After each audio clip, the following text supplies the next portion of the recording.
Can you talk about responsibility and what it means for us?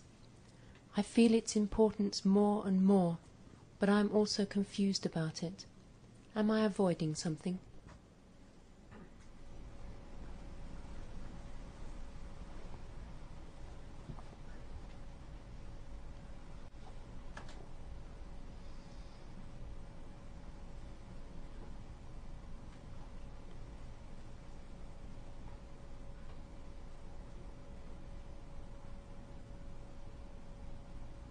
The problem of responsibility is one of the most fundamental issues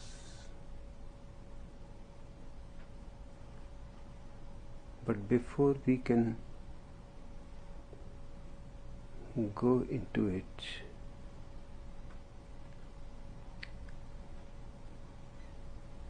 few words will have to be understood rightly.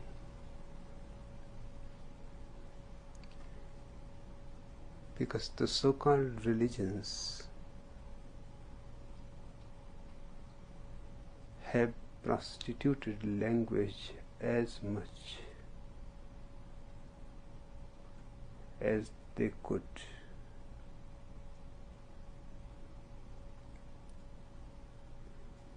In fact, they are responsible for all kinds of prostitution in the world. But they have not left even language. Responsibility in itself is a beautiful word of tremendous grace, significance, but gone through the hands of the religious people, it has become almost ugly, disgusting.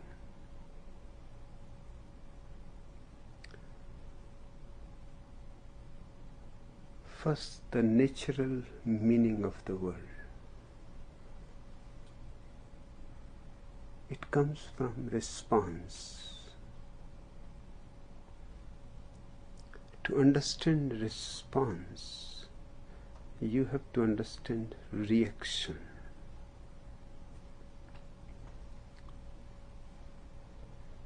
Somebody insults you. That is his action. You get irritated, annoyed, angry. That is reaction. You are not acting on your own. The other has pushed your button. He is the master. You are behaving like a slave.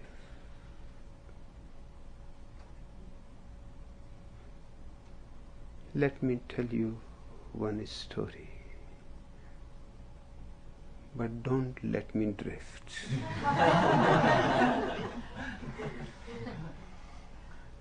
Because the stories are dangerous, intriguing,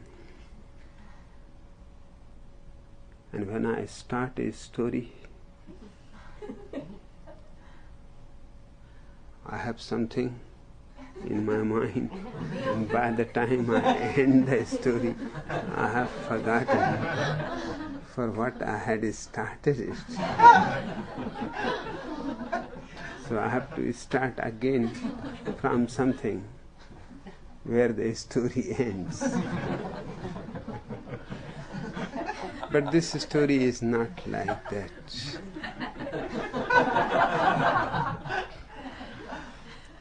It is reported that Gautam the Buddha was passing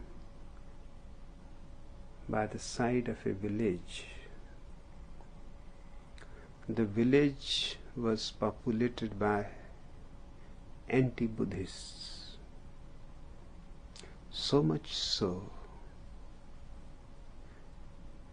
that although Buddha had just bypassed them, he had not even entered into the village, for the simple reason not to create any unnecessary scene there.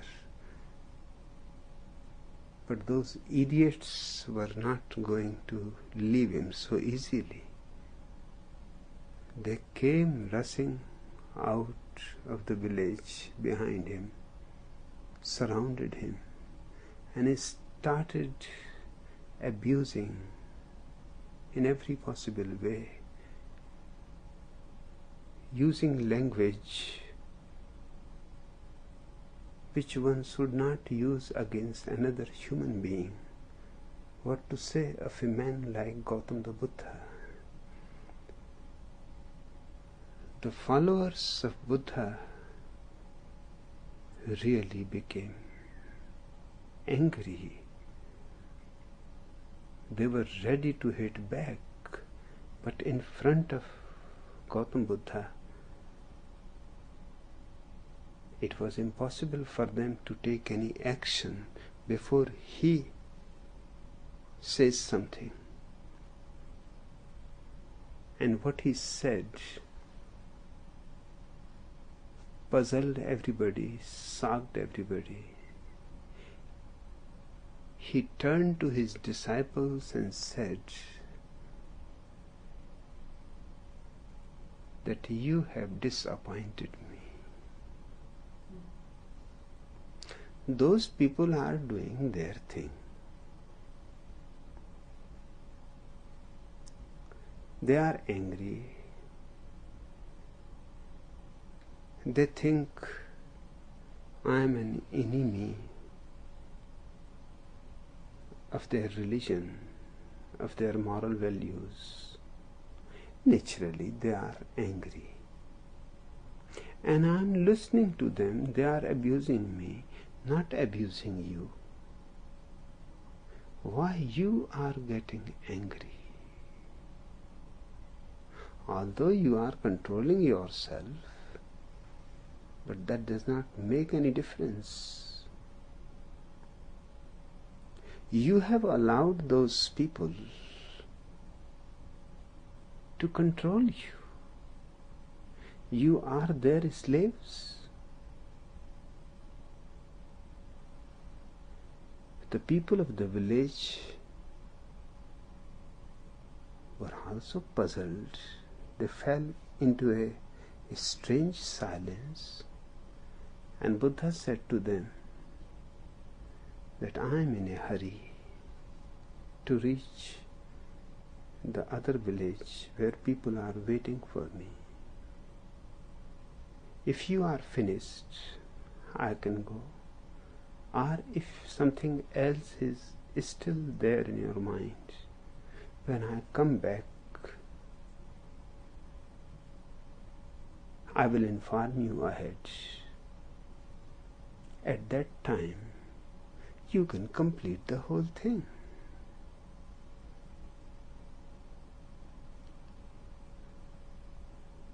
So, am I allowed to go?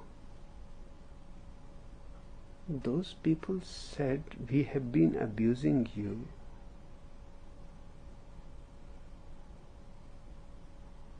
Saying all sorts of dirty things against you. Many of them are lies, we know.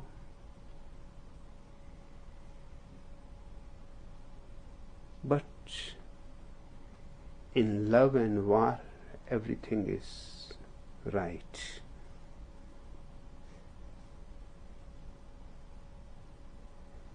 But you are so cool and calm, as if we have just welcomed you, greeted you, and you are asking our permission to go ahead. Buddha said, whatever you have done, that is your problem. I do not react. I act. Nobody can force me to do something. Nobody can influence me to do something. If I want to do it, nobody can prevent me from doing it.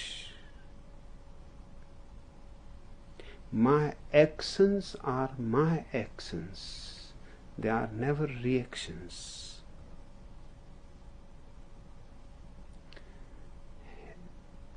When you act, that is response.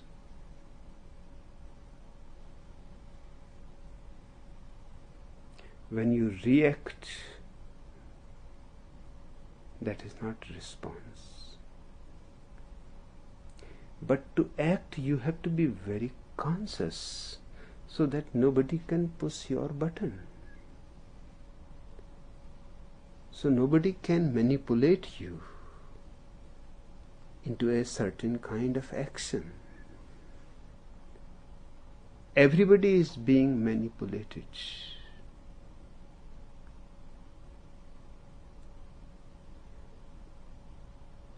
Our whole society depends on manipulating. Parents are manipulating their children. Politicians are manipulating the masses. Priests are manipulating their congregations.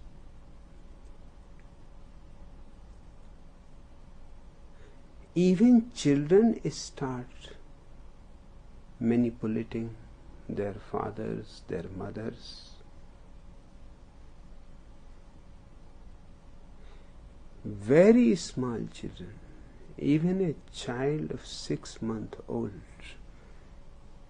starts learning how to manipulate. He knows that if he smiles,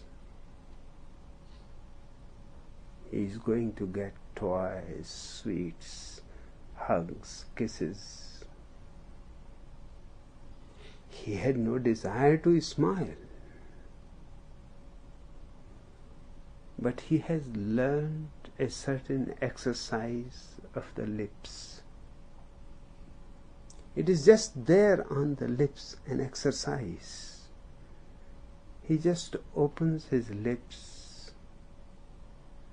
It looks as if he is smiling. But if you look into the eyes of the child, you will be surprised. There is a politician. A 6-month-old child has to become a politician. What kind of society we have created?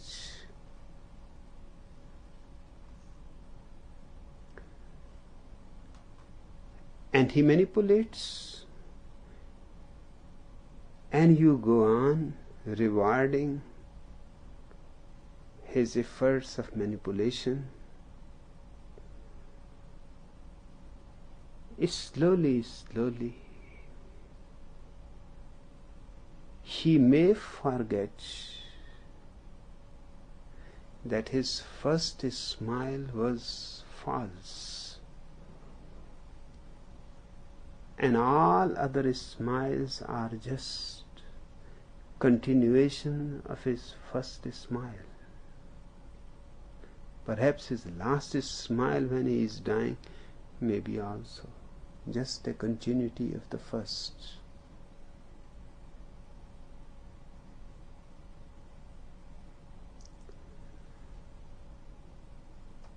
He may never discover what a real smile is. A smile that comes from within you for no motivation. Not to ask something, not to be rewarded by something. It is not a business deal. You are so joyful inwardly that the smile spreads all over your body.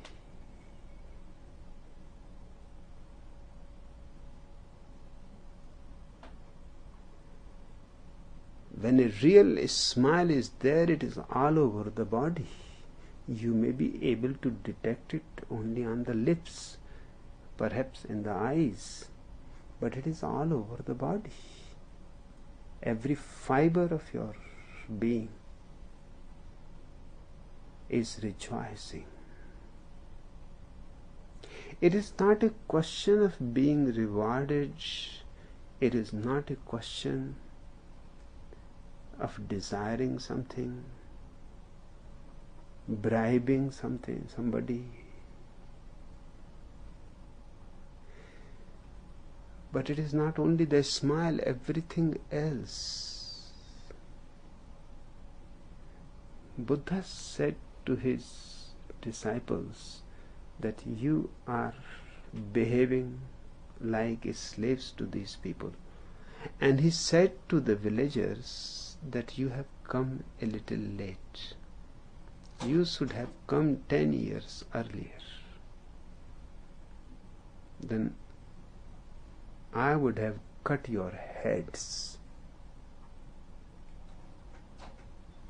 Then you would have known what it means to abuse. Now it is too late. I cannot function like a slave. Now I am a master. You cannot manipulate me. I would like to ask a question to you. In the last village, people had brought sweets, fruits, flowers, just to greet me. And I told them that we had our breakfast in the earlier village. Now you take these fruits and these sweets with my blessings, but we cannot carry them. We don't carry food. We don't carry anything for the future.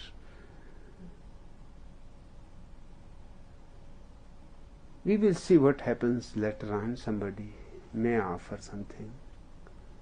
And it has always been happening, so there is no problem in it.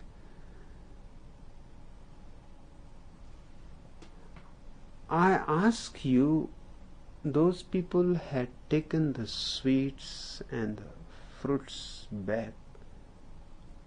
What they must have done with them? One of the men in the crowd said, they must have distributed the fruits, the sweets to their children, to their families, to themselves. They must have enjoyed. Buddha said, that's where you make me sad. Now what you will do? I reject. I don't take your abuses. If I can reject fruits and sweets, then those people had to take them back. What can you do? I reject. I don't take such things. For 10 years I have not taken any such thing from anybody. So now, carry the load back home, distribute among yourselves, your children, your friends, or whatever you want to do, you can do. But this is your doing. I have nothing to do. I simply refuse. And I have the right to refuse for anything. You are giving me and I am saying, thank you. I don't want it. You cannot force it on me. I only act out of my own consciousness. You cannot cloud my consciousness with your abuse and make me unconscious and react. Reaction is unconscious.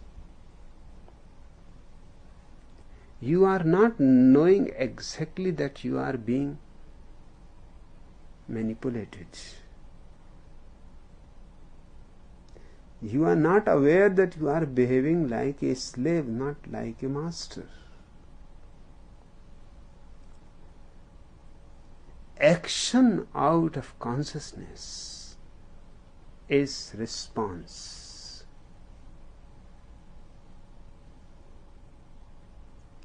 But the religious people have made such an ugly association with the word responsibility that it has lost its all original quality. They have made you responsible for many things.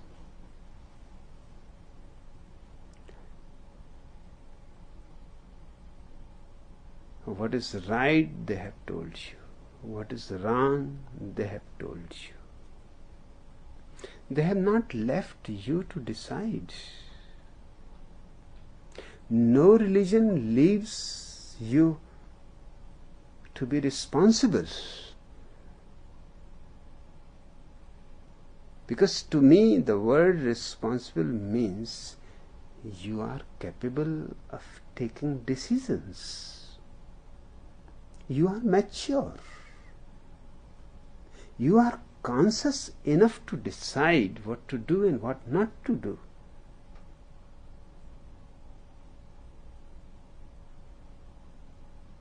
Just now, I had this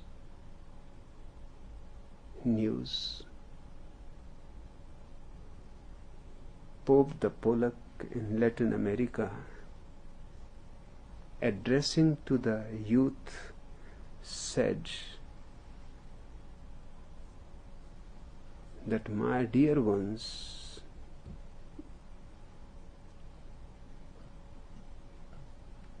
beware of the devil.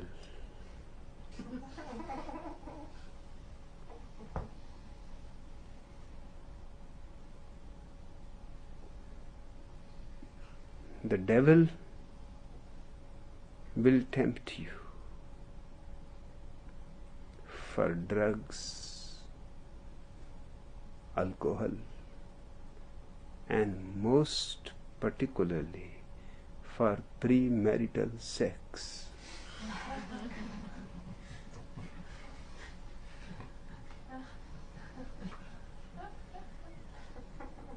Now, who is this devil?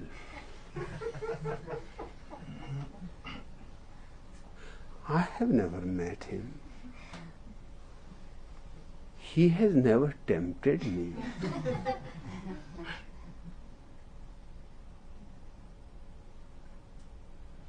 I don't think anybody of you has ever met devil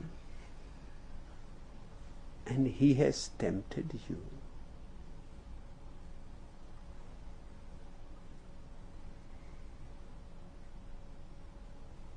Desires come from your own nature. It is not some devil who is tempting you, but it is a strategy of religions to throw the responsibility on an imaginary figure, devil. So you don't feel that you are being condemned. You are being condemned, but indirectly, not directly. He is saying to you that you are devil, but he has not the guts even to say that. So he is saying the devil is something else, a separate agency whose only function is to tempt people. But very strange, millions of years have passed. The devil is not tired, he goes on tempting. And what he gains out of it? In no scripture I have found what is his reward of all this arduous work for millions of years. Who is paying him?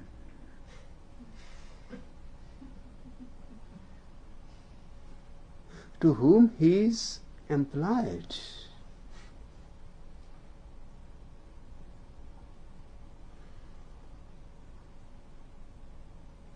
One thing. Second, is not your God omnipotent? That's what your scriptures say, that he is all powerful. If he is all powerful, can't he do a simple thing? Stop this devil from tempting people. Rather than going to every person and telling every person, don't be tempted by the devil, why not finish this one person? Or whatsoever he wants, give him.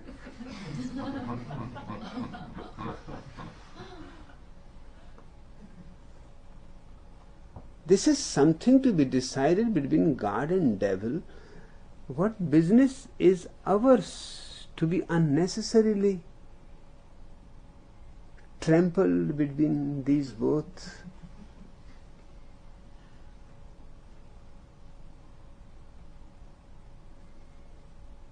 God has not been successful in millions of years to convince devil, or to change devil, or to finish devil.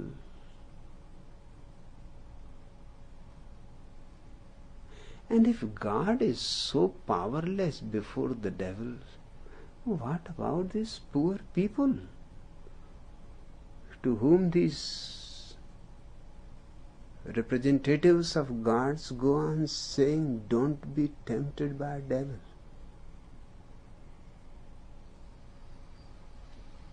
If God is so powerless and impotent before the devil, what ordinary human beings can do?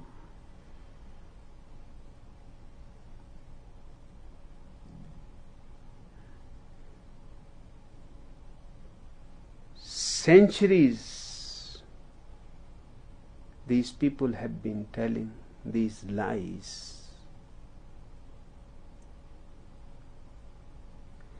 And not even once they have tried to be themselves responsible. This is irresponsibility. Telling to young people that be aware. The devil is going to tempt you.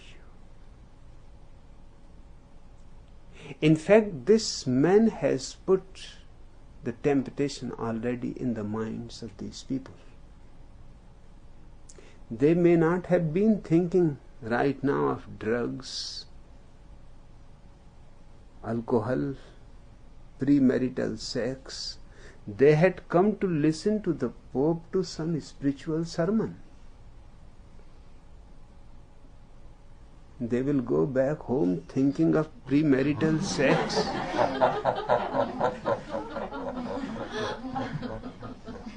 How to get tempted by a devil.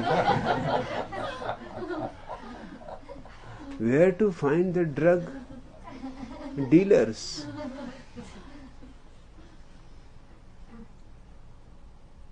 And alcohol is certainly not a temptation of devil, because Jesus Christ was drinking alcohol.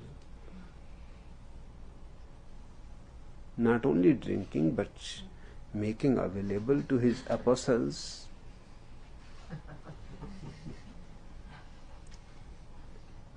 Alcohol is not against Christianity. Christianity accepts alcohol perfectly, because to deny alcohol will be putting Jesus in jeopardy.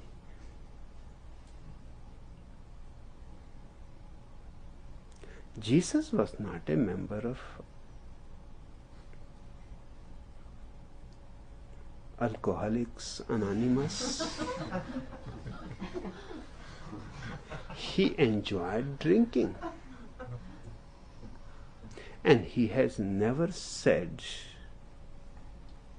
that drinking is a sin. How could he say it?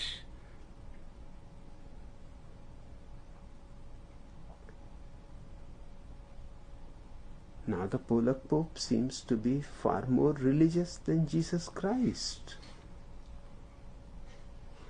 And I can certainly visualize, if the only begotten Son drinks, the Father must be a drunkard.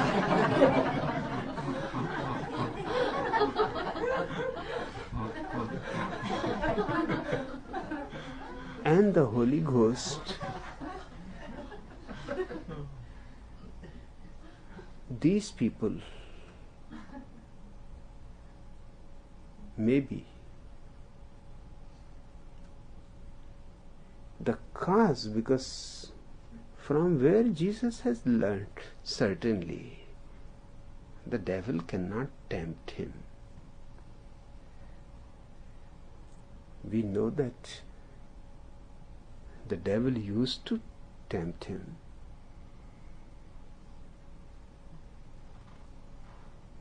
And he says to the devil, "Go behind me."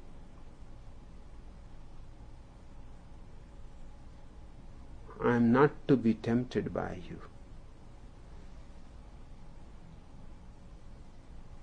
But these people seem to be mentally sick. You never come across devil and you don't talk with devil this way, that go behind me and let me go on my way. Don't prevent me. Don't try to tempt me. And if you say these things and somebody hears, he is going to inform the nearest police station that here comes a man who is talking to the devil. And we don't see any devil anywhere.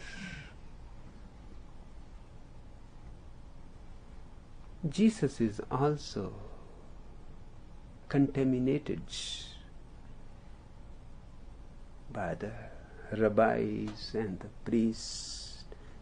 It is the same company, just with different labels and different trademarks, but the business is the same, the company is the same, their work is the same. They corrupt human beings. They destroy our innocence.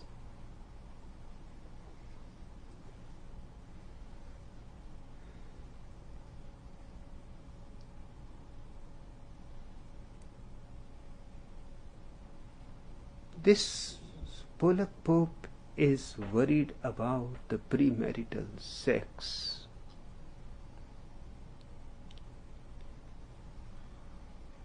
It must be on his mind.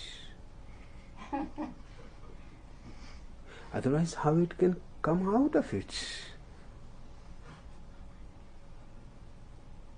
And that is his most emphatic thing. But what is wrong in premarital sex?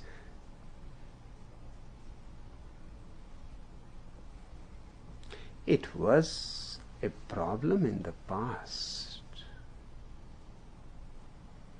But you have entered into 20th century or not? It was a problem in the past because sex can lead to pregnancy, to children, and then the problem will arise: who is going to bring up those children? Then who is going to marry that girl who has a child? So there will be complications and difficulties. There need not be. It is just in the mind. In fact, most of the marital difficulties arise because premarital sex is denied.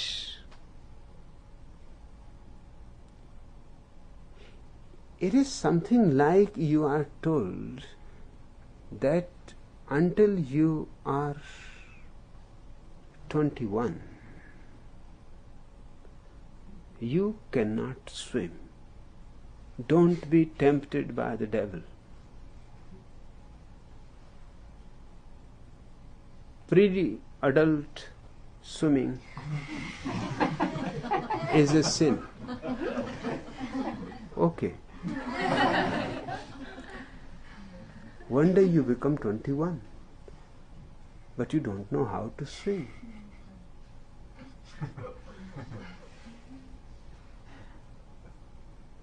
And thinking that now you are 21, you are allowed to swim, you jump into the river. You are jumping into your death. Because just by becoming 21,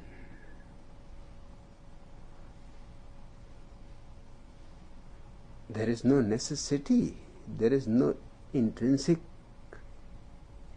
law that you will learn swimming. And when you are going to learn swimming, what actually these people are saying, they are saying before entering into the river, you should learn swimming. If you enter the river,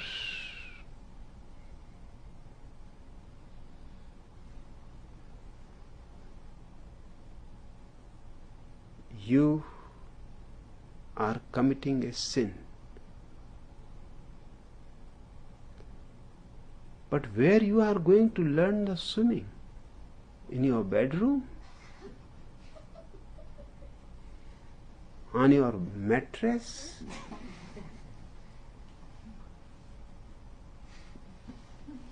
For swimming you will need to go to the river. There are aboriginal tribes which are far more human, natural, where premarital sex is supported by the society, encouraged, because that is the time to learn.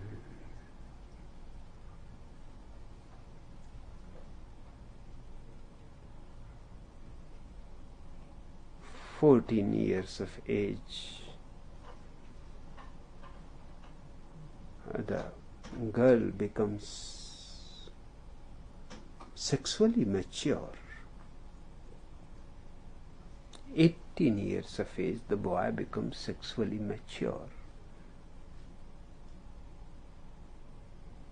And this age is going down as human societies become more scientific, technological, food is sufficient, health is taken care of. This age goes on falling down. In America, girls become earlier mature than in India. And of course, in Ethiopia, how you can become sexually mature? You will die long before it. In America, the age has fallen from 14 to 13 to 12.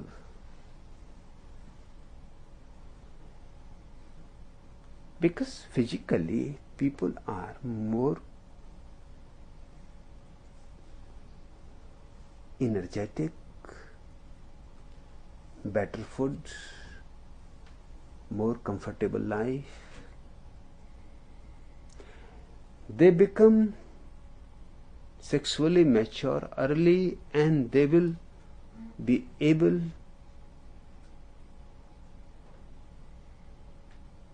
functionally also able longer than poor countries. In India, people simply cannot believe when they read in the newspapers that some American at the age of 90 is going to get married. The Indians cannot believe that what is happening to these Americans. By the time one Indian is 90, he is almost 20 years in the grave.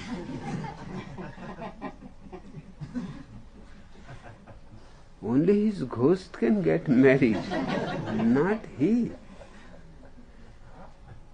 And even if they are in the bodies, 90-year-old person marrying a woman who is 87, just great, simply unbelievable. And they go on honeymoon. They are really very much practiced. They have done this all their life, many times, getting married, going to honeymoon, and they have been fortunate enough that in one life they have lived at least 5, 6, 7 lives.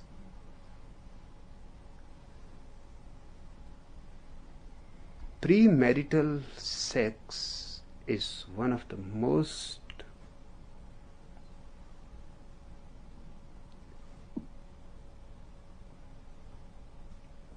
important things to be decided by human society.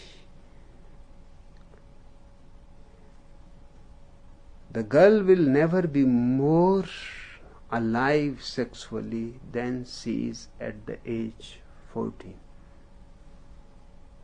And the boy will never be so sexually alive as he is at the age 18.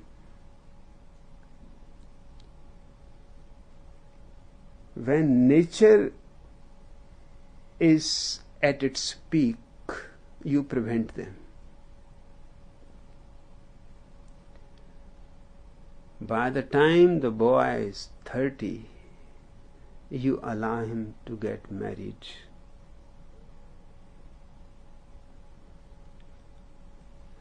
He is already declining in his sexuality. In his life energy, he is already on the decline.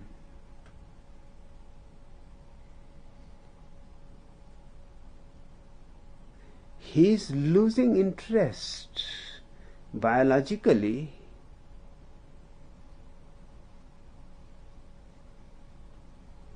he is already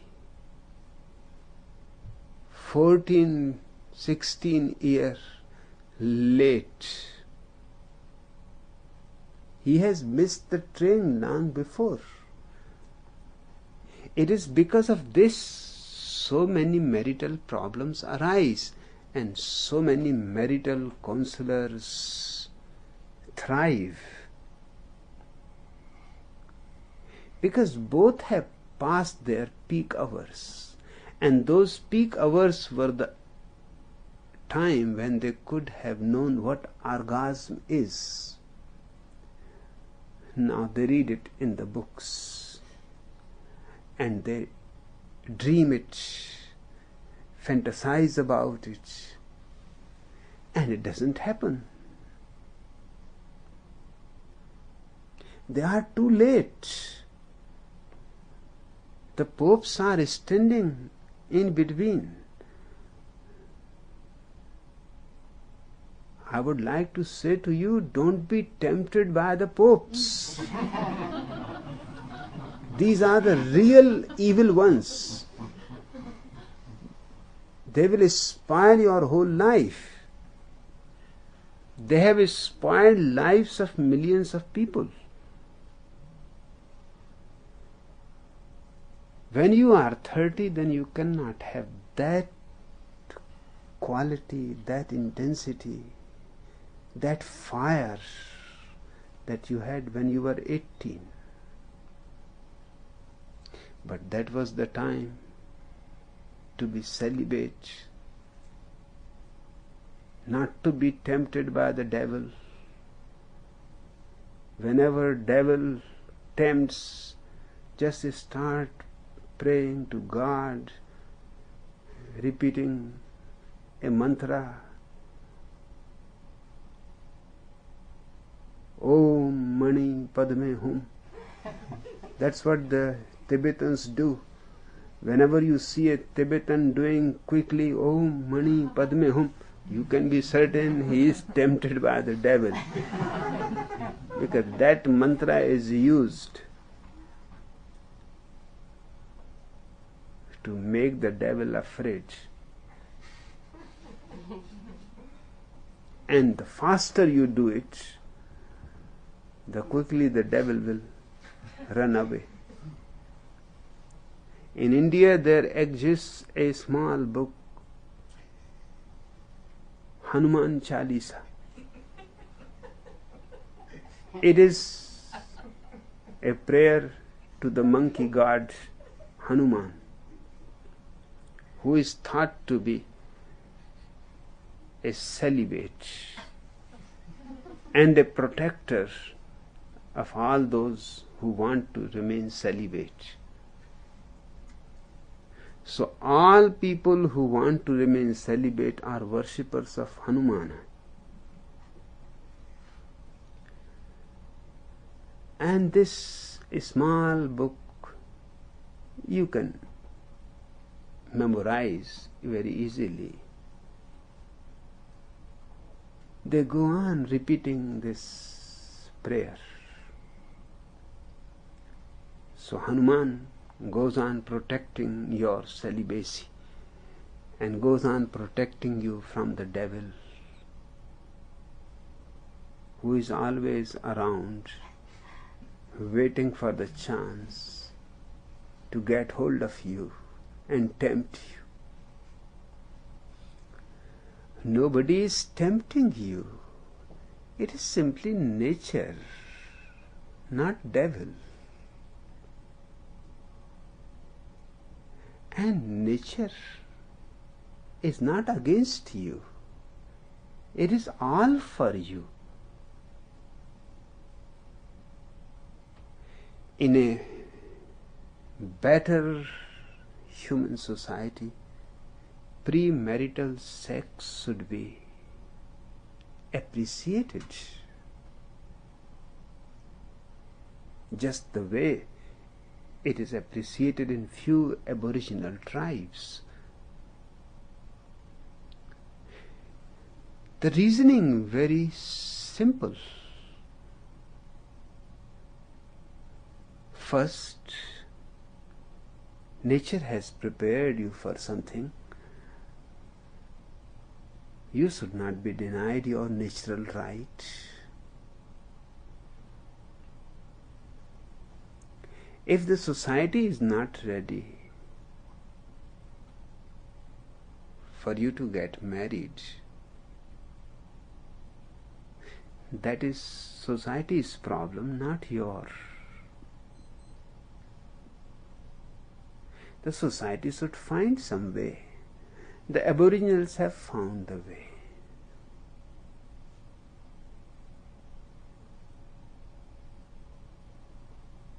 It is very rarely that a girl gets pregnant. If a girl gets pregnant, they get the boy and the girl married. There is no shame about it. There is no scandal about it. There is no condemnation about it. But on the contrary, the elders bless the young couple because they have proved that they are vigorous, nature is powerful in them, their biology is more alive than anybody else.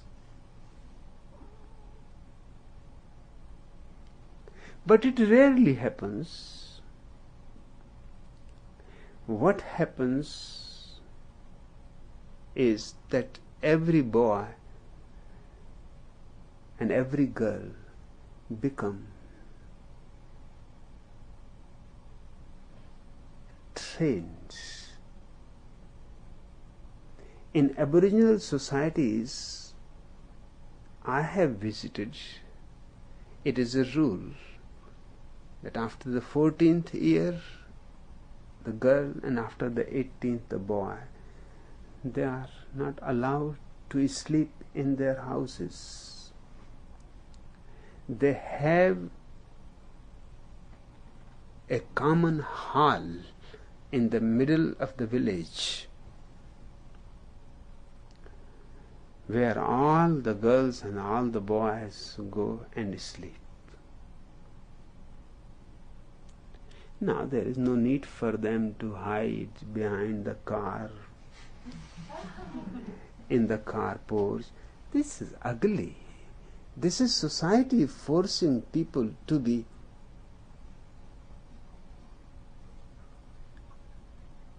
thieves, deceivers, liars.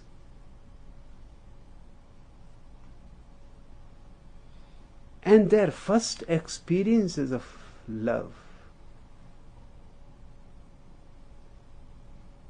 have happened in such ugly situations, hiding, afraid, guilty, knowing that it is a temptation of devil. They cannot enjoy it when they were capable to enjoy it to its fullest and to have experienced it at its peak.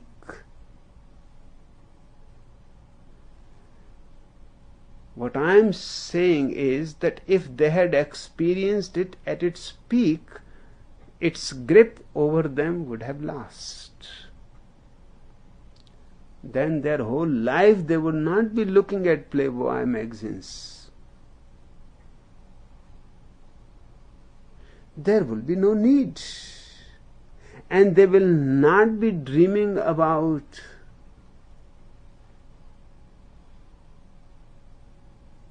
sex, sexual fantasies.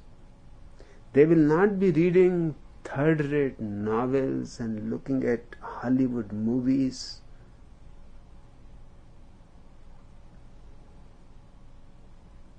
All this is possible because they have been denied their birthright.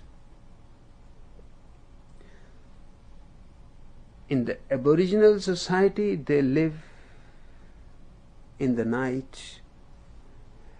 One rule is only told to them, that don't be with one girl more than 3 days.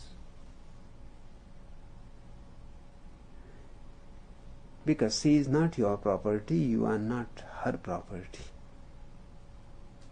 And you have to become acquainted with all the girls, and she has to become acquainted with all the boys before you choose your life partner. Now this seems to be absolutely sane. Choosing a life partner,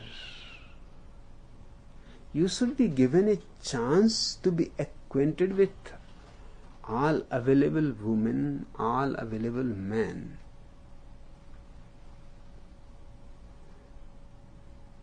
No astrologer can manage it that you are fitting to each other.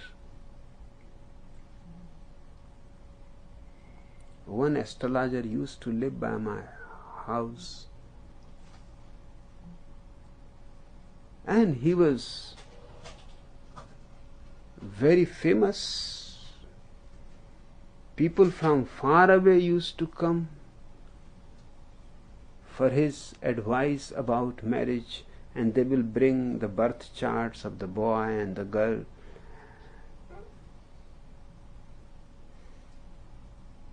And his fee was high than anybody else. And I used to see him being beaten by his wife. One day, walking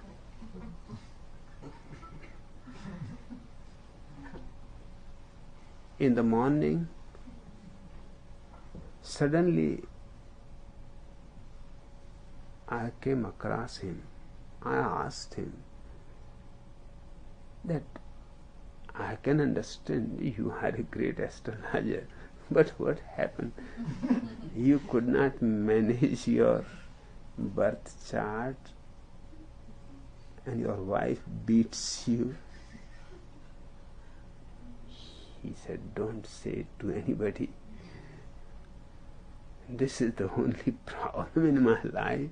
Otherwise, my profession is going so good and I am earning so well. But this woman, I have to keep her out of the vision of my customers and clients, because if they see her and her behavior with me, they will think what kind of astrologer I am. I said, then you have to promise me one thing. Otherwise, I am going to make it well known. I am going to publish it into the newspaper. I was editing a newspaper, so I said, I am going to publish it. This is cheating. He said, I will do whatever you say. I said, just promise me, whomever I say that let them get married, you have to manage. He said, I will do. There is no problem. This is just a game. Whatever you say, I will do it. And once in a while it used to happen, one of my friends was very much worried that his girl's birth chart is not matching with any boy. And he is tired. I said, you don't be worried. You just bring both charts and I have the best. He said, but his fee is too high and I am a poor man. I said, don't be worried. No fee. You just give me both the charts and I will take to him and he will manage. And what he used to do, if they were not meeting, he will make another chart which will meet and throw away the old. There is no problem in it. Sometimes people come to me that these two charts should not be allowed to meet. I take my fee for that.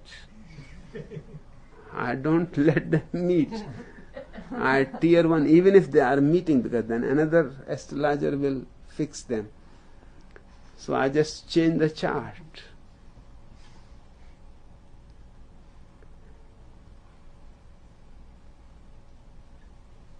These people,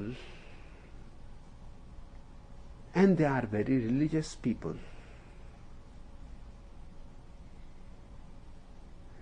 but this is not the way. You can see all over the world, neither arranged marriage has been successful, nor what you call love marriages. Both have failed.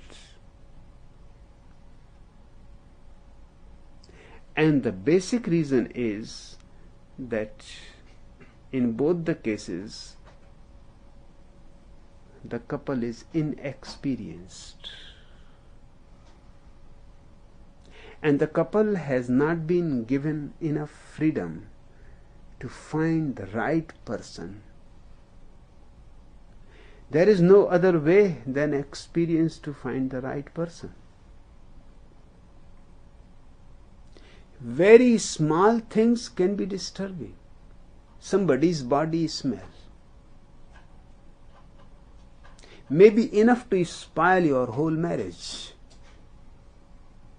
It is not a great thing,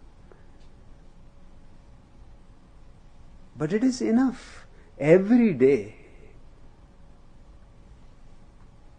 How long you can tolerate it? But to somebody else, that smell will be very fitting. Maybe the smell that he likes. Just let people have experience. And particularly now, when problems are no more there. Those aboriginals were courageous to do it for thousands of years. And then too there have been not many problems. Once in a while a girl may get pregnant, then they get married. Otherwise there has been no problem. In those tribes there are no divorces, because once you have looked at all the women, have been with all the women of the tribe,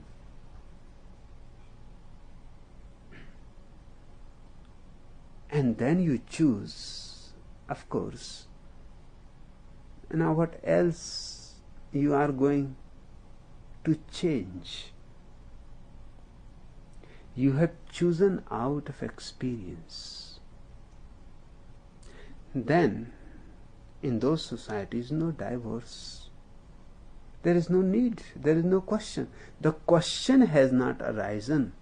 It is not that divorce is not allowed.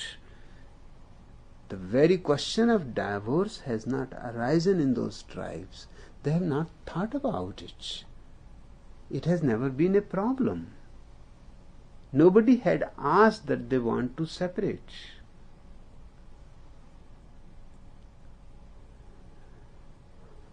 All civilized societies suffer from marital problems because the husband and wife are almost enemies. You can call them intimate enemies, but that does not make any difference.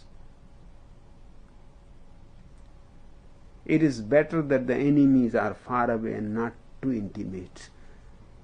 If they are intimate, that means it is a 24-hour war, continuous, day in, day out.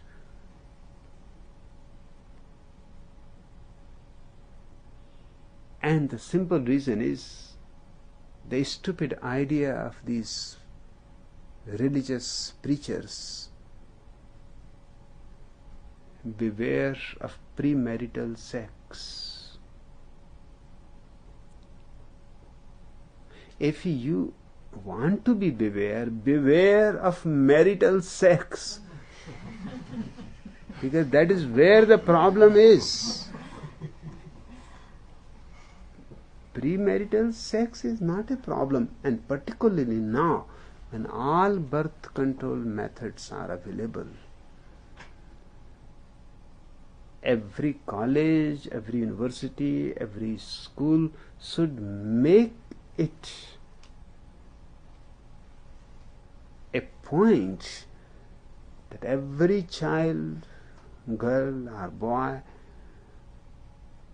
goes through all kinds of experiences, all types of people, and finally chooses. This choice will be based and rooted in knowing, in understanding.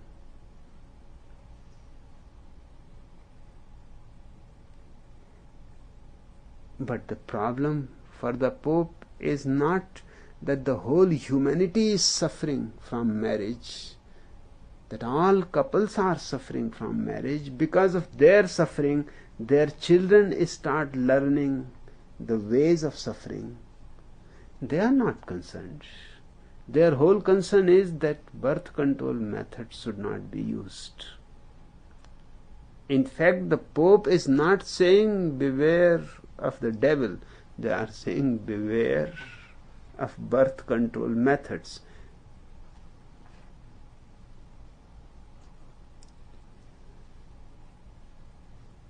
Real problems are not being dealt with. Unreal, bogus. And he goes on advising the whole world.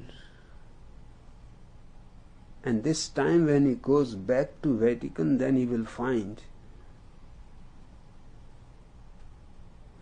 in Vatican all the workers in the Vatican, 800 in all, are threatening for a strike because they are not paid well. The promises that had been given to them have not been fulfilled. For 18 months they have been waiting and asking. So this time they are ready when Pope comes back from his tour of Latin America. Then they are going to give him hard time.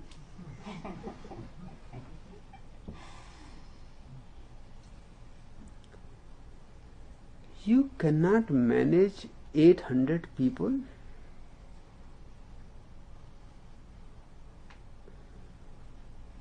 And he is trying to manage the whole world. Everybody's psychological problems he is trying to manage, and he cannot manage even 800 poor people.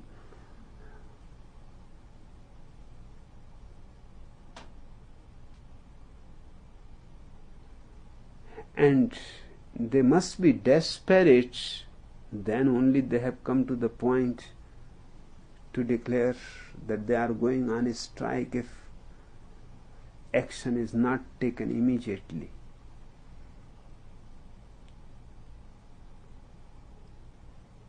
And now Pope is the richest person in the world. 600 million Catholics go on pouring their money in the Vatican, and you cannot feed 800 people rightly.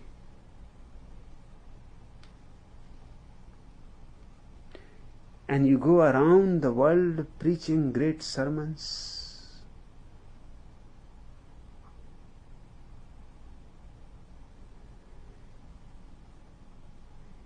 These people have given a wrong idea of responsibility. You are responsible to your parents. You are responsible to God. You are responsible to the priest. You are responsible to the teacher. You are responsible to the society. You are responsible to everybody except yourself. This is the idea that they have imposed upon you. And I want to say to you that you are only responsible to yourself and nobody else.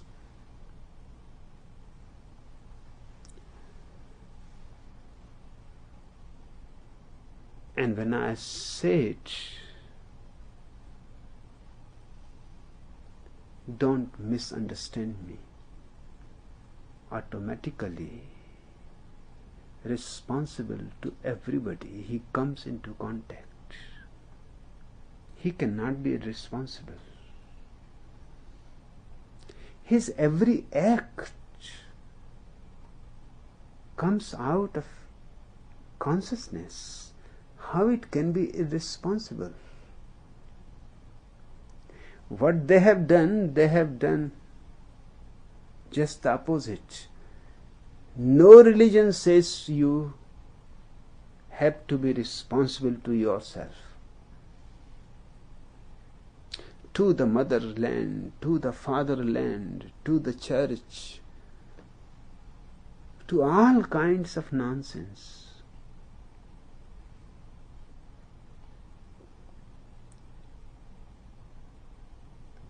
And by being responsible to all that nonsense, you destroy your freedom, your consciousness. They have given you another word. Otherwise, there is no need. Conscience. They have repressed consciousness and put on top of it a conditioned layer which they call conscience. Conscience means what your religion wants you to do. And if you go against it, you are being irresponsible. The scripture decides what is right and what is wrong.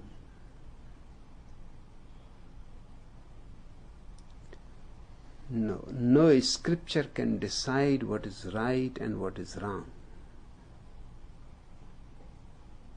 Each moment the situation changes, and each moment you have to come with a fresh decision whether it is right or wrong.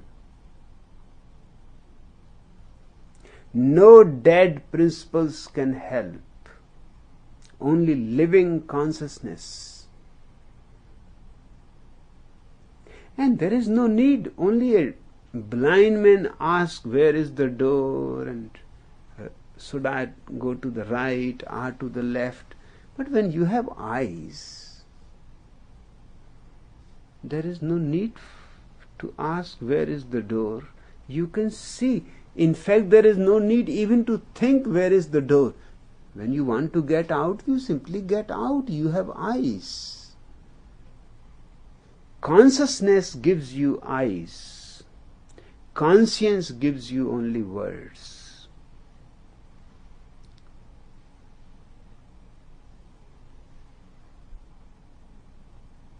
And then everybody is ready to exploit you.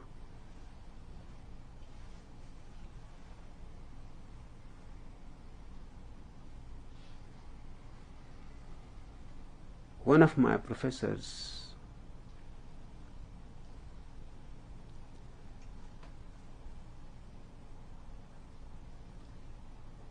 was annoyed with me.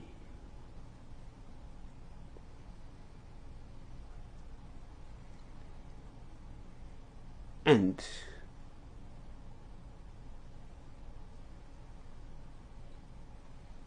the reason of his annoyance was valid. He was the professor of economics, and just then it was happening that in Indian universities, medium from English to Hindi was taking place, the change. The professors were all accustomed of English, although they all could speak Hindi, they were Hindi speakers, it was their mother tongue. But as far as their subject was concerned, it was easier for them. They were accustomed to teach in English, and once in a while they got stuck at a certain word.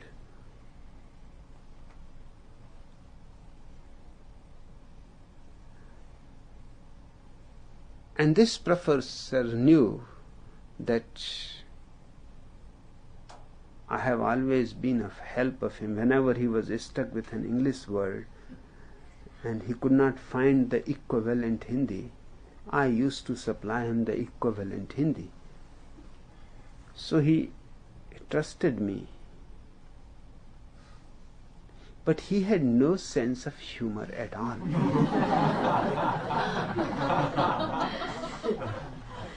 One day he was teaching about bargaining and haggling.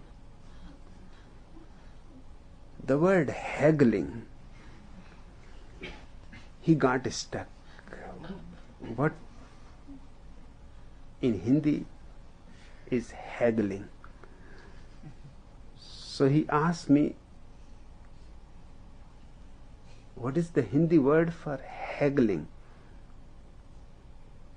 I said, chikallas. It sounds close to haggling, chikallas. The sound of two words was very... But chikallas means joking. It does not mean haggling.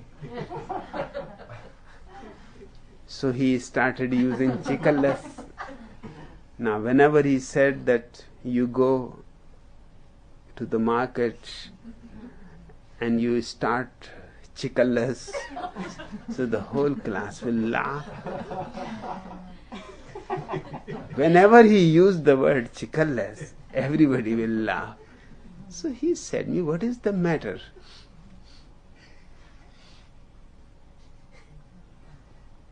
Why suddenly you all start laughing for no reason at all?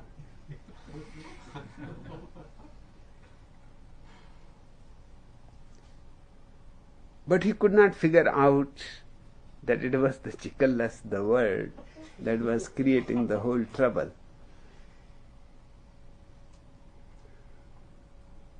But he must have inquired others, and they said that boy played a joke on you. Chikallas does not mean haggling. That's why they all were laughing. Next day he came, he was very angry. And he said to me, you stand up. I said, I know. It must be chikallas.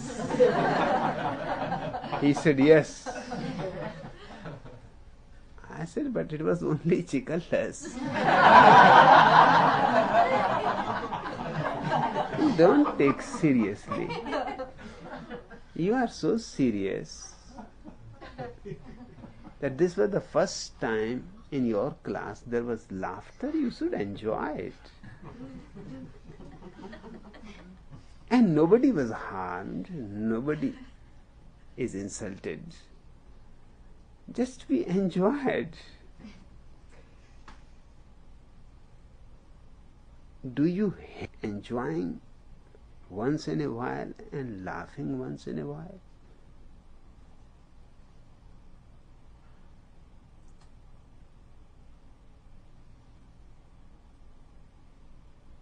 He said to me that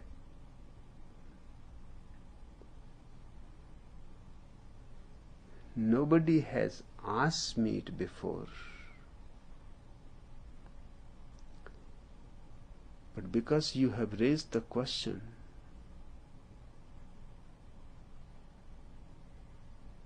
it makes me really feel sad for myself, because I have never enjoyed laughter.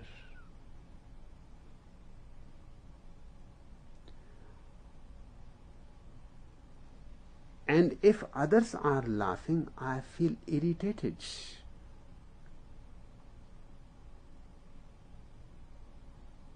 I am angry.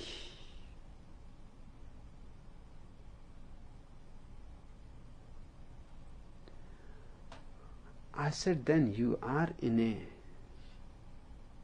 great mess. We can pull you out. As far as I think, you must have been in a convent school. He said, yes. I said, that's what convent schools do to people. They make them serious.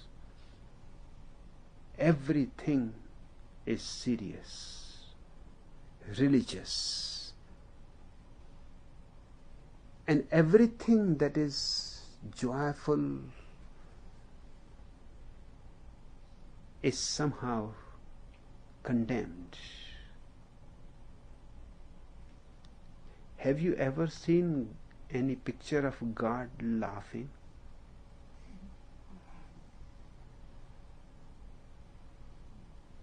I don't think he has even a smile in millions of years.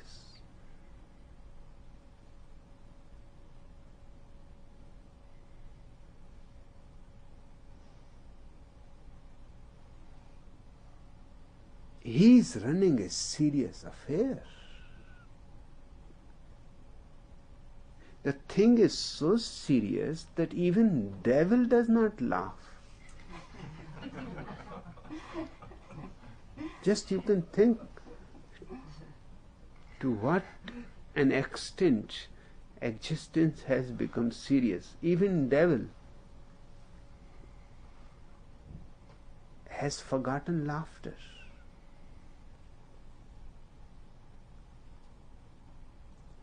This professor called me home and he said that I thought about it again and I feel that I am missing something. My life seems to be so dry.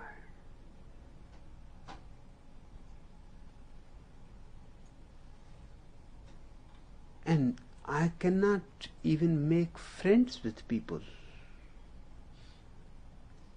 I said, you need just a little chickalness. He said, don't use that word, because that word made me a laughing stock in the whole college. Now everybody is talking that I was befooled. And this translation into Hindi is such a trouble, and I have to take your help. Never do such a thing again. I said, I cannot promise, because promising is not my way of life. Tomorrow we will see. Tomorrow will take care of itself. I never promise. If you are afraid, you stop asking me. You can ask anybody else. Or you can manage on your own. I am not interested. But if you ask me once in a while, there will be chickless. I don't like that serious, dead class. And how you can manage for years living in this deadness? What is the point? Even if you cannot laugh, commit suicide.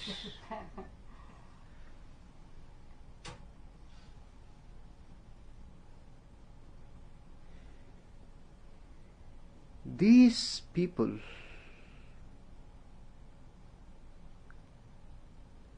have destroyed so much in human beings that you will be surprised if it all can be replaced back. You may feel for the first time really alive.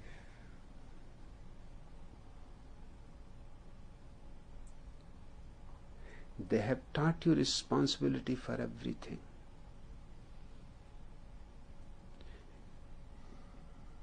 In my final years in the university, in India, a law became it was imposed on all the university students that everybody has to take army training.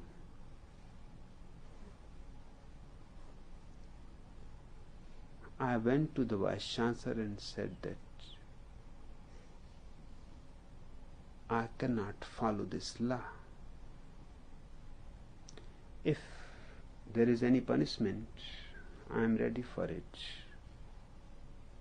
He said, no, there is no punishment, but they have created trouble. If you don't bring the certificate from the army office that you have been attending their courses regularly, then we cannot give you the certificate. Their clearance is needed first. So I said, I won't ask for the certificate.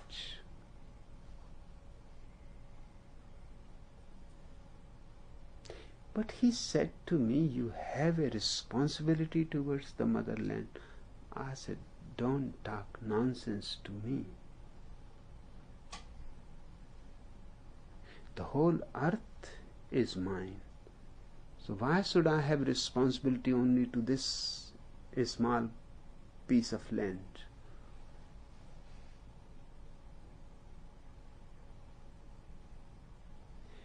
And on what grounds you have divided it?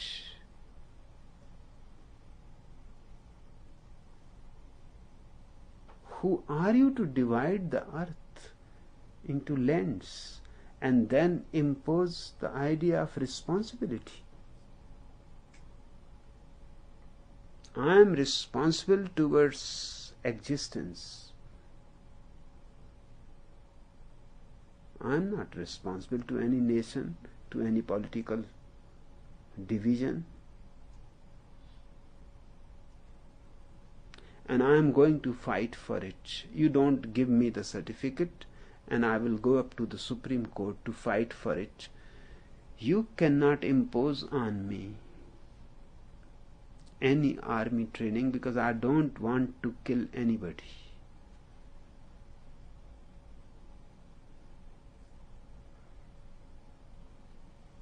I would rather like to be killed. There is no problem in it. But I don't want to kill anybody. And I don't want any training of this kind.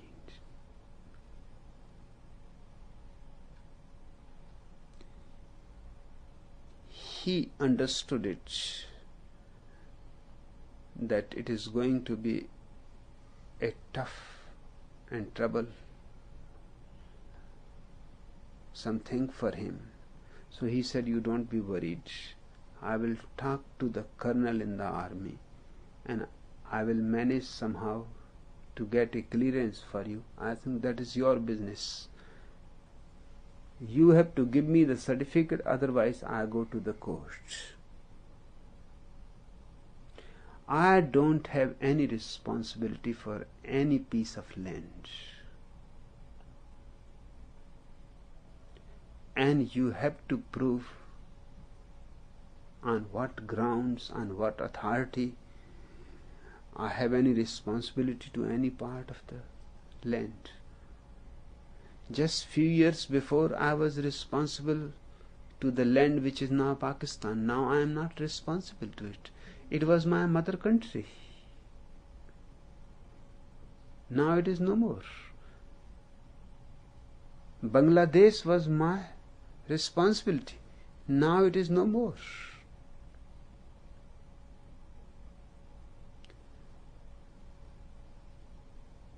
So what guarantee is there that I may die for this land and tomorrow it is not even my motherland?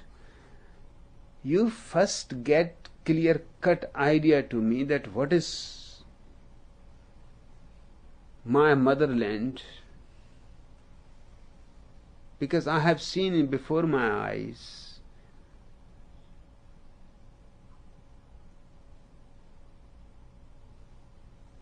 Part of the country became Pakistan. It is no more my motherland. It is my enemy country. And this whole training is nothing but to fight with Pakistan. Bangladesh was my part of the country. Now, this whole training is to fight with Bangladesh.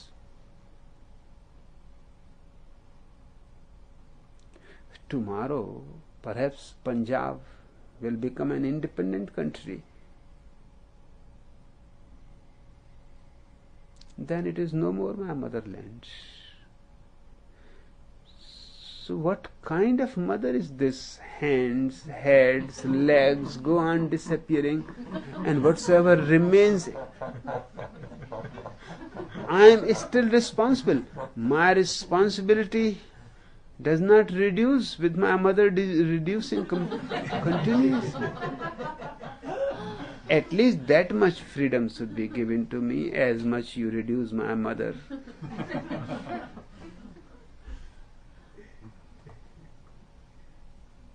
He managed with the army. He gave me certificate and he said, you keep it to yourself, because if you spread this thing, then other students will create trouble. For one I can manage, but for everybody I cannot manage. And I know you are right. The land is simply land. The whole earth either is our mother or nobody is our mother.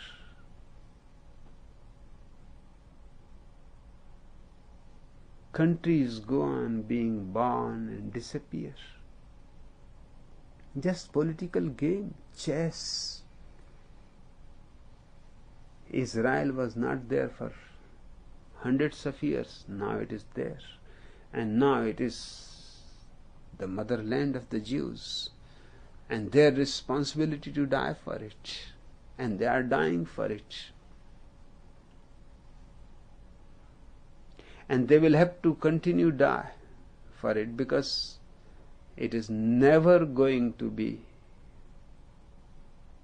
a safe, secure, peaceful land. It is impossible, because it is surrounded all around by the Mohammedans. And in fact, for centuries it has been a Mohammedan country, Palestine. Centuries before, some time it was Israel, but you cannot go back. And those Mohammedans are not going to leave it. When it was created, I was a very small child, but even then I said that this is simply stupid, looking at the map. surrounded by Mohammedans, a Mohammedan country, you are just changing its name and giving it to the Jews because you are now in power. Britishers and Americans, because they have won in the Second World War and they were in power and their armies were there, they simply handed over Israel to the Jews. And I don't think that this is an act of friendship. This is an act of absolute enmity. They have created an eternal trouble spot for Jews for future to come, which will never be solved. There is no way to solve it. The Jews will have continuously to fight, and they will have to be continuously beggars all over the world asking for help, particularly help from America. So America has played a good political game. Fixed the Jews there, so their whole problems are there. Their trouble is there.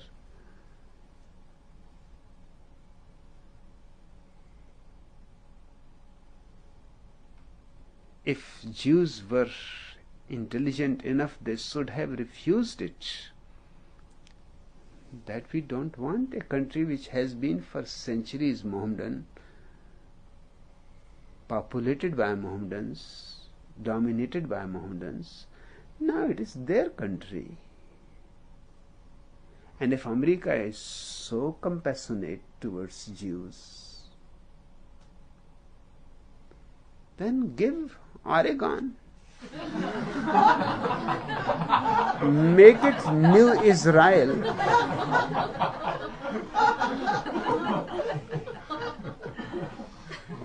That will be perfectly good. And all the money that is being wasted in Israel would have remained in America, and Oregon would have become a beautiful country. Jews have done tremendous labor there, but it is all futile. And they have poured all their money there, which is all futile. Nothing is going to help. The trouble spot will remain continuously a trouble spot. It is just a small island between an ocean of Mohammedans. You cannot finish that ocean. That ocean is sooner or later to drown you all.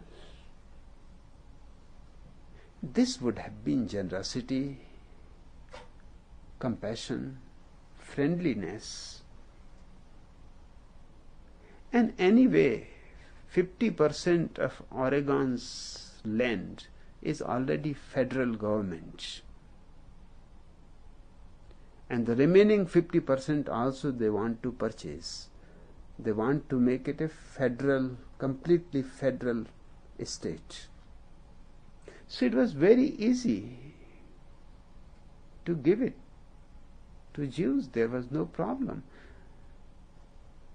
It would have helped Jews, it would have helped America. The money would have remained here, the people would have remained here. New people would have come from all over the world. And New Israel will be far better than getting that old rotten Israel which Moses has found. And he has not found it really.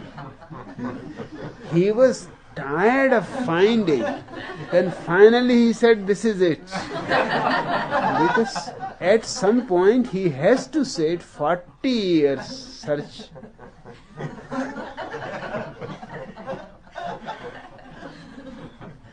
Just the way I have said, this is it. How long one can go on searching? Otherwise you think this desert, I was going to say, this is it.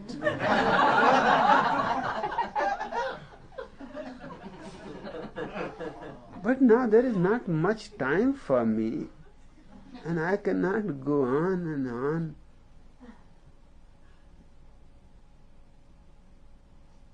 The same, I know, had happened with Moses. Israel is not something better than you have got. It is worse.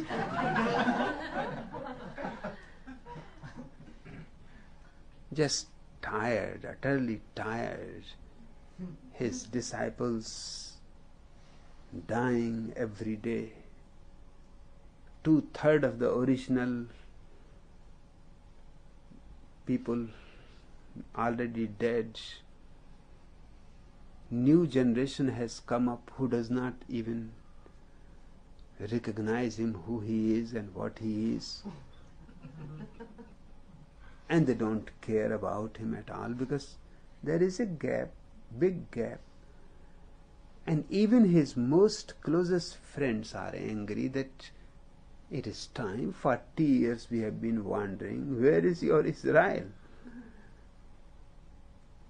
This is the trouble with all utopians. They can paint the utopia so beautifully that many become fascinated.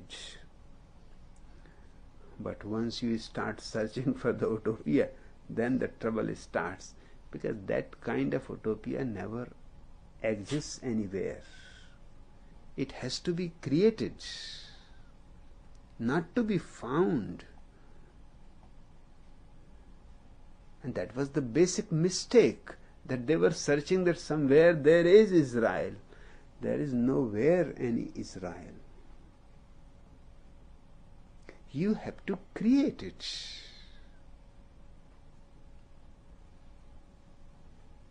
So I have not been searching in that way, that somewhere, some place is there, we have just to reach there and all is okay. I have been looking for a place where we can create it.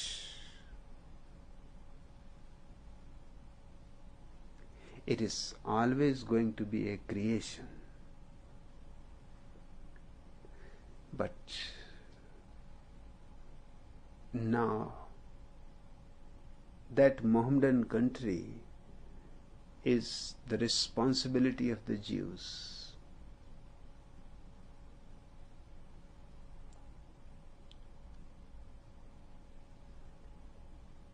One of a great poet of India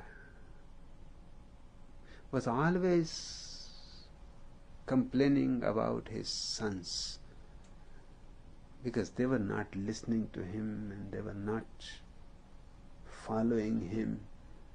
And he was a well-respected man, and he was known as the national poet. He was Maitreya's friend, Ramdhari Singh Dinkar. Tired of his continuous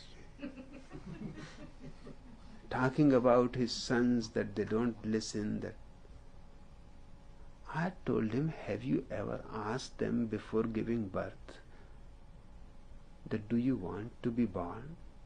He said, what? I said, have you asked them?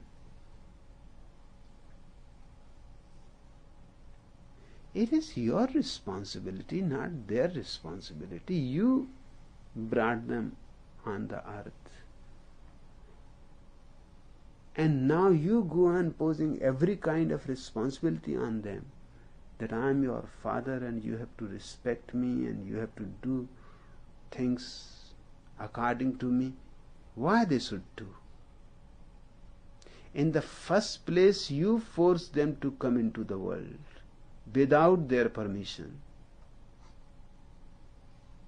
And now you want them to continue follow you. And you want them to feel guilty about it. And you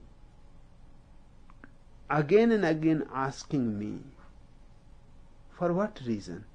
You want me to tell your sons that this is your responsibility. I cannot say that.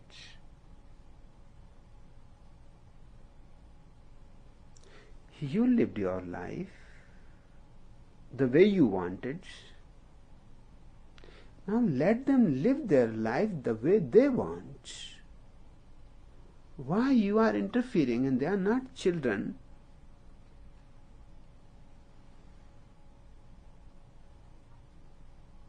He looked at me for a few moments. He said, "So you are also with them?" I said, "No, I am not with them. I have never seen them. I have never met them. But if you want, the next time I come to Patna,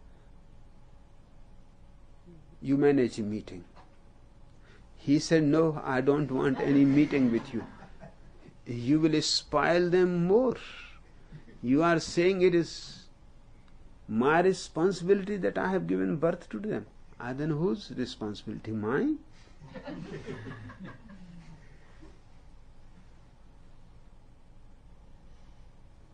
And even after giving birth to them into this miserable world,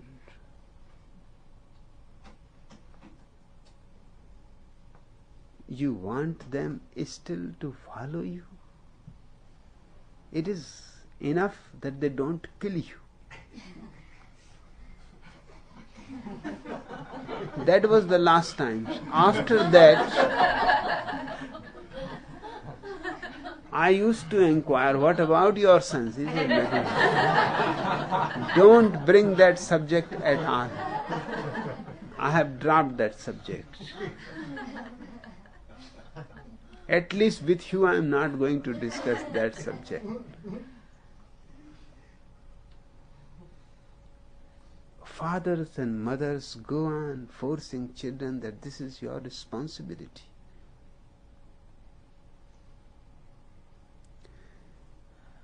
They have given the word responsibility a strange turn.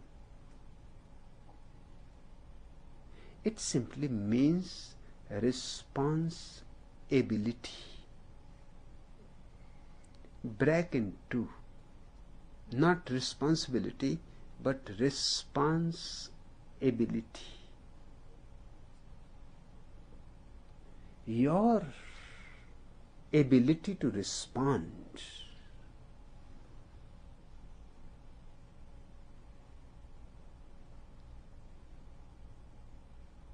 that means you have to drop all your conscience, things that people have told you are right and wrong.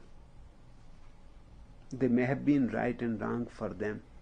You have nothing to do with that. Drop your conscience, which is imposed,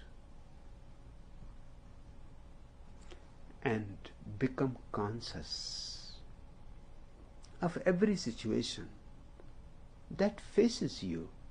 And every moment there is a situation that faces you. Become conscious of it.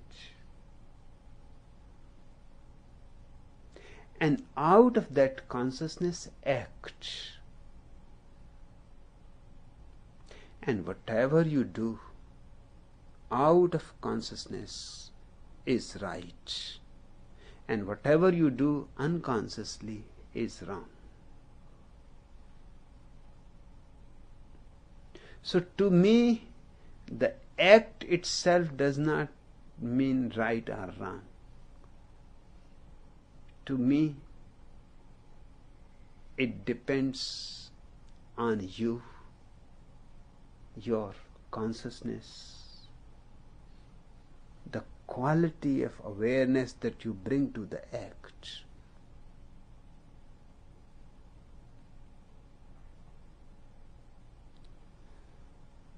Then everything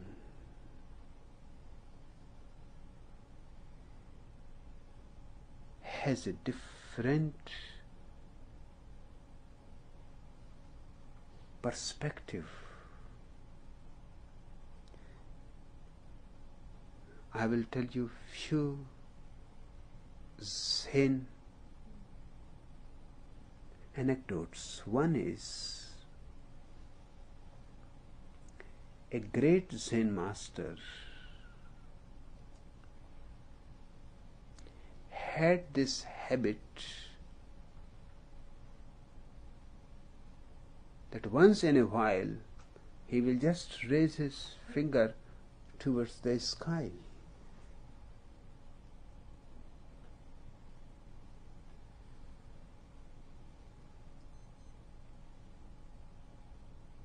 For no apparent reason.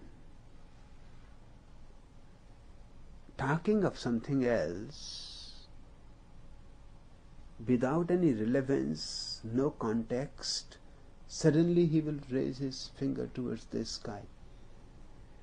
As if there was going some undercurrent also which nobody is aware. One of his young disciples, just a little boy of 12 years old, who used to stand by his side to fan because it was too hot. He also saw this finger and he learned to imitate it. And because he was standing at the side, a little back, the master could not see him. Once in a while, just fanning the master, and then everybody will start laughing and he will start fanning, and the master could not figure it out. What happens? Why people start laughing and from where it comes? And that boy was just doing his fan again. And once in a while, finally the master found it. One day, when the boy did that, the master caught hold of his finger and he had a knife with him. He cut his finger completely. It was a shock. Nobody could have even imagined that the master will do that. He cut the finger completely. And not only that, he said, "Now, sew it again." The boy was in such a shock. The blood was falling from his finger and the finger was already on the ground. But the master said, "Sew." And the boy sewed the finger which was no more there. And for a moment there was great silence. And the boy came in front, bowed down, touched the master's feet and said,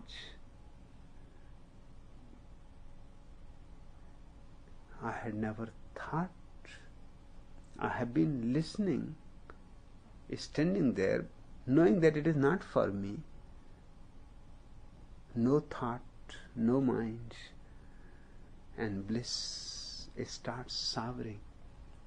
When you shouted at me, I was full of pain, but I forgot when you shouted that, 'Now sew the finger,' and you pulled me in front and I sewed the finger which was not there.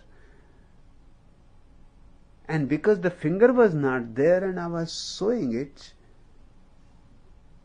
suddenly my whole thinking stopped.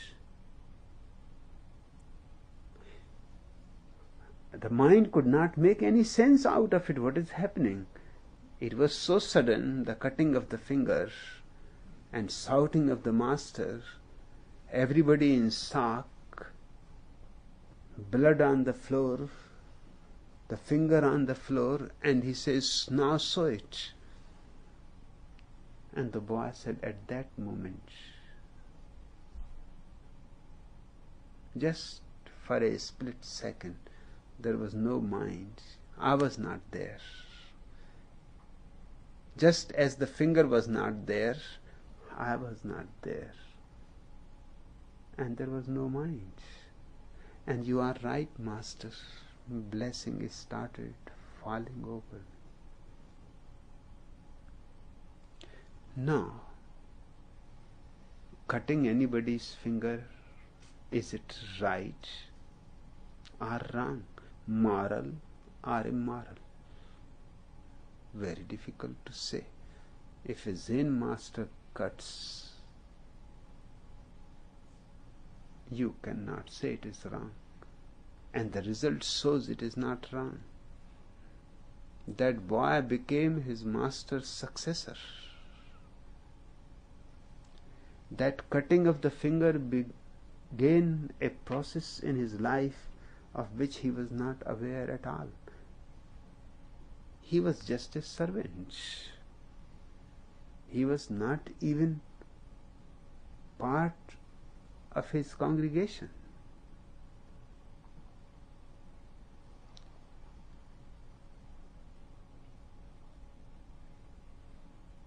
Difficult to decide just on the act itself. The question is what you make of it.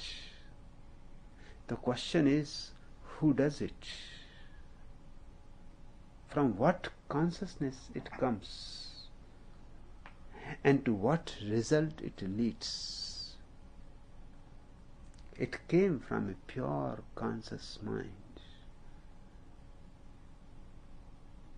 and it led to a movement of pure consciousness. Cutting of the finger means nothing. If the master had cut the whole hand, it was even then not bad. Even to cut the head and give a chance for no movement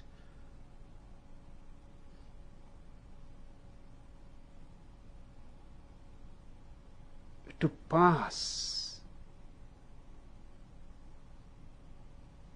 with a thought, with a mind, to make time stop, even if the man is beheaded, the act is absolutely right. I am not saying that you start beheading people. What my emphasis is that act is unimportant. That's what all religions have been trying to make. The act is right or wrong. If you do it, you are responsible. If you don't do it, you are irresponsible. I am changing the emphasis from the act to the actor. It is you who are right or wrong. It is never the act.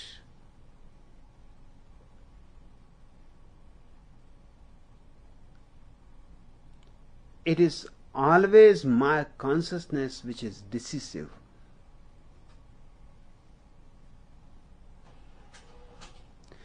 The act,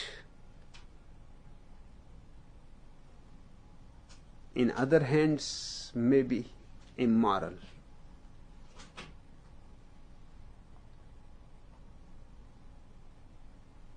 But in the hands of a conscious mind,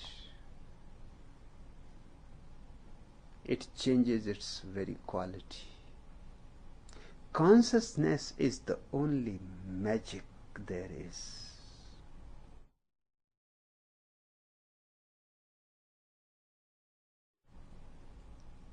So I call responsibility, action with awareness. And if you simply go on doing the so-called responsibilities unconsciously, I don't consider them responsibilities. You have been cheated.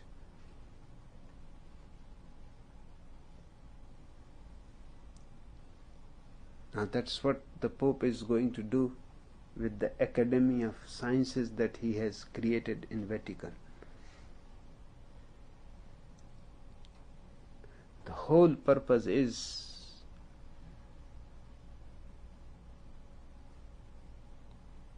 to create a sense of guilt in the scientists, because this is a very strange step. Popes have always been against science, against scientists. 300 years before, no pope could have even thought that in Vatican there will be an Academy of Sciences. But if they had the whole idea what is behind it, then they will not be surprised. For 300 years they have been trying to prevent science in every possible way. They have failed. They could not prevent it. Now they want to persuade. It is no use trying to be antagonistic. For 300 years they have been enemies, and Christianity has failed into it. Science has been the victor. Now the Pope is taking another move. If by enmity it was not possible, perhaps it may be possible through friendship. He is certainly a cunning man. And scientists are never cunning. That is the difficulty. Priests are always cunning, and scientists are always innocent people, even missing in common sense, because their whole mind is so concentrated into their work. They are absolutely oblivious of the other aspects of life. They live a very simple life, concentrated in their own work.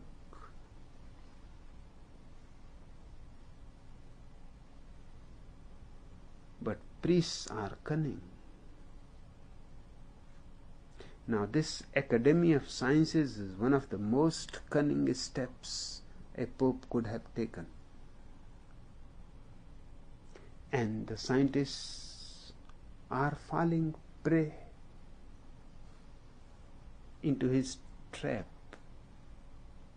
because he is making it a great respectability to be a member of the Academy of Scientists, to be an academician of the Vatican Academy, is a respect which will not be available to all. Very few people, Nobel Prize winners, will be accepted.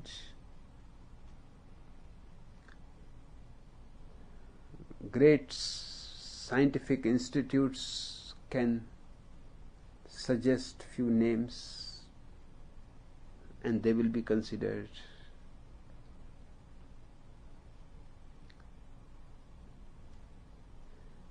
And because science is mostly a Western monopoly, there is not going to be much trouble. Most of the scientists are Christians. half of them or more than half will be Catholics. Most of the scientists are spread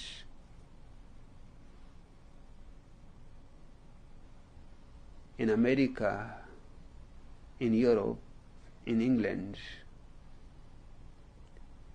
The only problem is about Soviet Union. So he has opened the door for Soviet Union too, that their scientists are welcome. 4 have already joined the academy. Of course, Soviet scientists will join with a different reason. They will join that what is going on there, that nothing should go against Soviet Union, that there will be spies there. But Pope is going to make much fuss about it, that now this is an international, only international academy where all are represented, even atheists, communists, all are represented. And what he wants to do with this academy,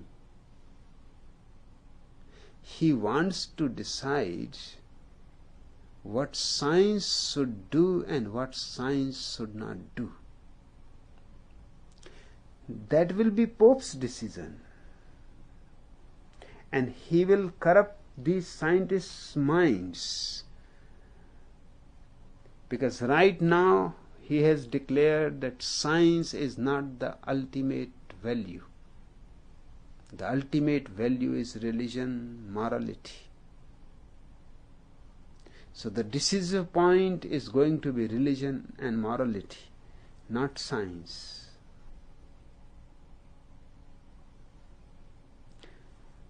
The position does not change. The position is the same. That's what they have been doing for all these centuries. That the scientists should listen to the Pope, to the Church, because the ultimate value is religion. Science has to be only a servant. It can be a good servant if it follows the religion, otherwise it is a bad servant.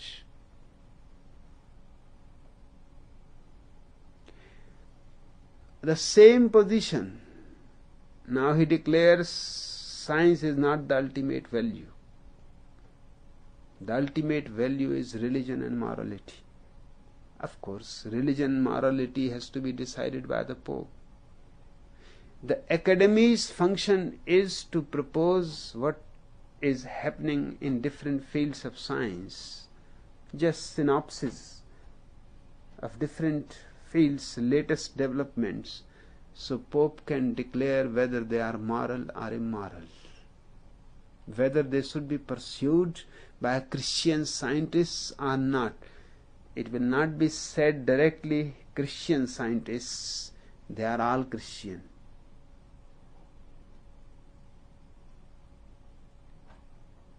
But this way he will sabotage scientific progress, try to turn it towards lines that Church wants science to go. I would like to say to you that science is the ultimate value. And there are only 2 kinds of sciences. One, objective science that decides about the outside world, and the subjective science, which up to now has been called religion, but it is better not to call it religion. It is better to call it the science of the inner, and divide science into science of the outer and science of the inner. Subjective science, objective science. but make it one solid whole. And science remains the ultimate value. Nothing is higher than that. And the decision should not come from a third-class pope who knows nothing about science. The decision should come through a consensus among scientists themselves. If we were to create an academy here of scientists, then I would like that they should meet. We should only provide a meeting place, a relaxing place, a holiday for them, and they should meet here and they should come to a consensus amongst themselves. That is their business. That what has to be done or not. If they want any help from us, we can give that help in a totally different form, not as a decision. Because who we are to decide. Our help can be only through meditation. We can tell them to meditate with our meditators. That will give them more consciousness, more awareness. And out of consciousness, whatsoever they do will be responsible. And out of unconsciousness, even if Pope guides them, whatever they do is irresponsible.